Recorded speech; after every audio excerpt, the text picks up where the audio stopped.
నమస్తే, welcome to Bhavat media news. Kodakandla మండల కేంద్రంలో ఓ బాధితురాలి ఇంట్లో గుప్త నిధులు ఉన్నాయంటూ ఆ బాధితురాలు దగ్గర నుండి వేములవాడకు చెందిన కడమంచి రజనీకాంత్ గుప్తా నిధులు ఉన్నాయంటూ నమ్మబలికి 9,20,000 తీసుకుని మరోసారి పూజ చేయాలంటూ 7 లక్షలు కట్టాలని అనడంతో బాధితురాలు పోలీసులకు ఆశ్రయించగా కొడకండ్ల ఎస్ఐ శ్రావణ్ కుమార్ వారి సిబ్బందితో కలిసి నిందితులు నరసింహ సురేష్లను పట్టుకుని డబ్బులను రికవరీ చేసి డీసీపీ ఆధ్వర్యంలో మీడియా ముందు ప్రవేశపెట్టి రిమాండ్ కు తరలించారు. ఈ సందర్భంగా జనగామ డీసీపీ రాజమహేంద్ర నాయక్ మాట్లాడుతూ గుప్త నిధులు ఉన్నాయంటూ గ్రామాల్లో ముఠాలు సంచరిస్తున్నారని, వారి మాటలను నమ్మొద్దని, ఇలాంటి వారు ఎవరైనా తారసపడితే పోలీసులకు సమాచారం ఇవ్వాలని తెలిపారు. కేసు ఛేదించడానికి సిపి ఆదేశాల మేరకు డీసీపీ జనగామ రాజమహేంద్ర నాయక్ ఆధ్వర్యంలో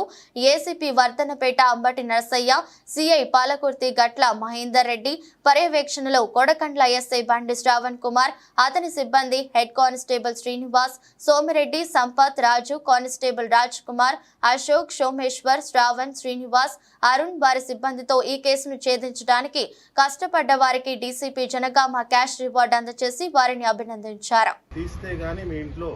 శాంతి రాదు, లేకుంటే మాత్రం మీ ఇంట్లో ఇంకా చాలా మంది చనిపోతారని అంటే అతని